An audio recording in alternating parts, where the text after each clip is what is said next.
Ah, Xmas, another pointless day where I accomplished nothing. No, not this year. This year I'll do something today. I've got no one at home to distract me and I'm too broke to be able to go gift shopping, so I might as well roll up my sleeves and see if I can get something done. I considered my options for today's video. At first I thought about biting the bullet, the Quicksilver bullet that is, and playing Bloodborne for a review. But then, a better idea struck me. Another list. Not just a list, a top 5 best games of 2021 list. A nice way to look back at the past year and see what were the least horrible things I played. Let's lay out the ground rules. Only games featured in my videos will be considered. I'm not going to be giving any spots to any game I didn't cover, be it in a first impressions or a quick look or as a full review. It doesn't matter. If it didn't appear on the channel, it's not going to appear here in the list. Also, like my top 5 Souls-like lists, the choices are based on how much I personally enjoyed the games in question. I don't care if they've got any awards or anything like that. It doesn't matter to me. If I didn't have fun with it, it's not going to be in a good position.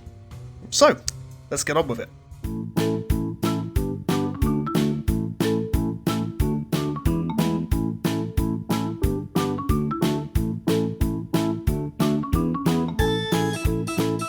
So if you were around for my board gamer phase, you may have seen me cover this game. I'm not usually into roguelikes or lights or whatever it's called, but for whatever reason, Curse of the Dead Gods grabbed me. Running around exploring caves and temples and fighting hordes of cool looking baddies was a lot of fun, and the game played rather well. It's not a bad game at all, it's quite good. It sits at number 5 on this list, mostly because of all the games that will appear on this positive list, it's the one I kind of thought the least about over the year. Also, I'm aware that it was in early access for a time before 2021, but as its official release date was February of this year, I think it still counts.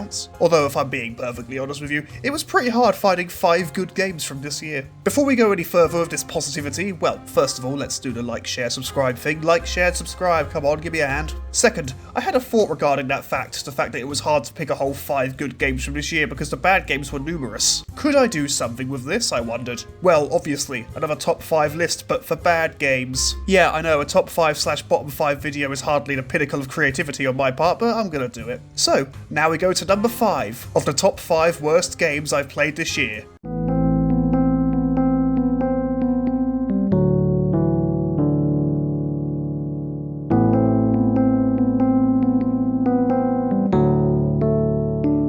I ummed and ahed over this one, because for all of its flaws, of which it is nothing but, it's still a game that made me laugh, and I'm not that poorly disposed towards it. But that was because the game was so horrendous that I couldn't help but laugh. It was physically impossible not to. Lizard Lady vs. the Cats looks horrific. It plays terribly with stiff controls and has such awful shooting mechanics that the gun doesn't even make the sound of firing unless you're hitting the target. At least, unlike most bad games that I've played, I don't actually hate this one. The works of the voice games are something I find weirdly endearing. Hell, I even look forward to their next title. How fucked up is that? As lacking as some of their titles are, they're always worth a laugh.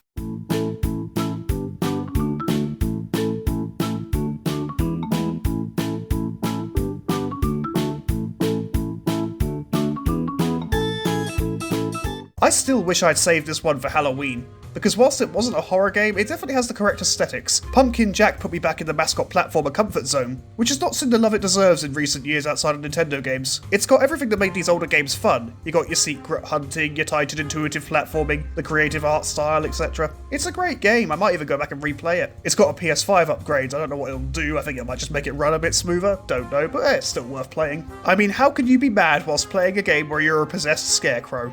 It's impossible, surely.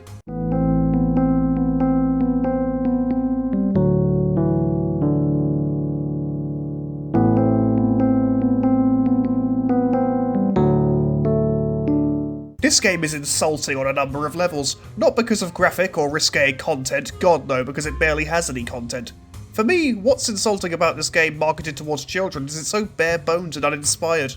The Mario games are mostly marketed towards a younger audience, but his titles kick ass, mostly. Children aren't as basic as you think they are, devs. I mean, this might entertain a toddler if you're lucky, but I've said it before and I'll say it again. Kid games can and should be more than this. This basic asset flip looking piece of shite is, simply put, a lazy asset flip looking piece of shite.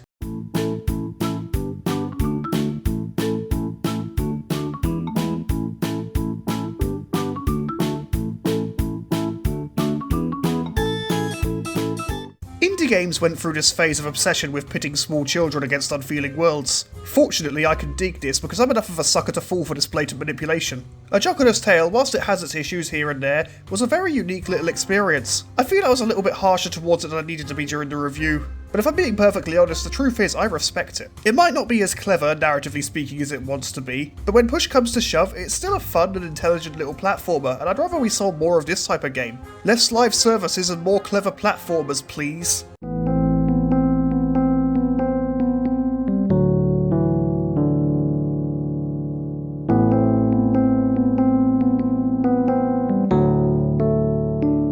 I put this on here because it's not a game. It isn't. It has the look of a game. You use a controller, but all you do is walk around and read inane dialogue. Before you say anything, yes, walking simulators do this, and some of my favourite games come from this underappreciated subgenre. But the thing is, our Church in Halloween Story 1 claims to be an RPG. There's no combat, there's no levels or experience, there's no quests or anything else you'd see in a game of this type, just black and white sprites wandering around until the game ends, and it's like 20 minutes long as well. At least Lizard Lady vs the Cats let you shoot things.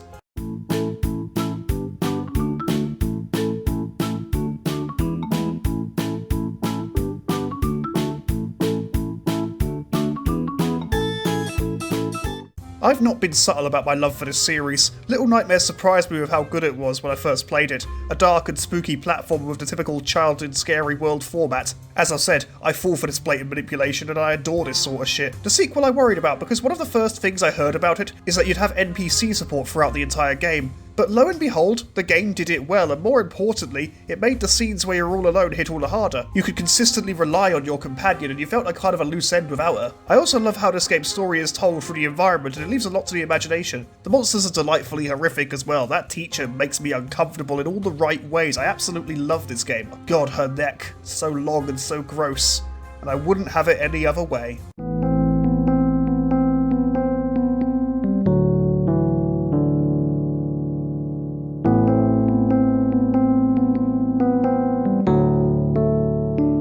Would you believe that the mastermind that brought us Funny Truck that appeared in this very list is the same genius that brought us Alien Destroyer? Probably, right? You wander around an arena shooting random alien models that were probably purchased from an asset store and then you win. It's not exactly rocket science. This game is so basic that in under 10 minutes you can platinum the thing. And in that we see exactly what type of game it really is. Trophy hunters, is this all you really want out of a game? I would have thought you'd be happier with trophies you had to work for. The Dark Soul trophy from Dark Souls 3 is still my prized digital award because I had to put a lot of work in to get that one. Do you really just want a game to piss them at you and inflate your score so you look better?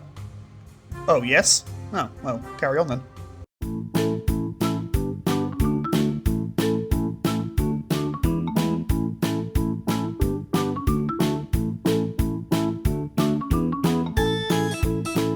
Okay, I know this game appeared in my top 5 Souls-like games, and in the same position, but hear me out, okay? It's fucking good. It's a delightful indie game with a beautiful art style and smooth gameplay.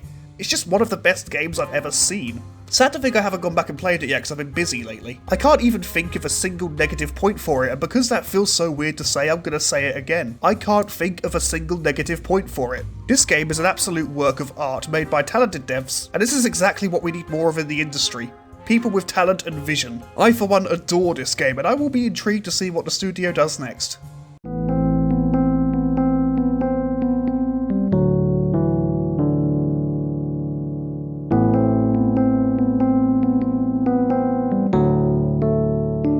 It's funny, I found it weirdly hard to choose a game from this year to have displayed as the worst I'd played. Crazy, right, given some of the shit I've covered? In the end, I decided to just go with the one game I could remember making me rage quit, because it was so frustrating and unrewarding to play, so bare bones in terms of real content, so lazily cobbled together and purely boring to look at, that there really was no contest. Slime Story. A shitty 2D platform with the most basic elements of the genre. It does literally nothing to distinguish itself from the crowd. You got platforms, you got spikes, and you fall to your death sometimes. If this was someone's first attempt to make a game, then at least I could take solace in the fact that it couldn't possibly get worse than this.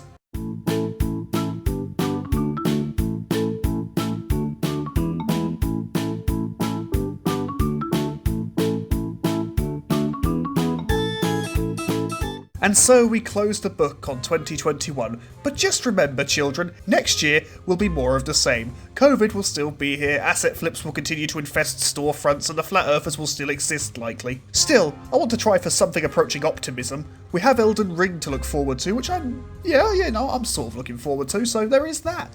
hopefully it comes out and is amazing. I really would love it if that's the case. So, have a good new year, everyone, and we will see you, well, in the new year. That's how the new year works.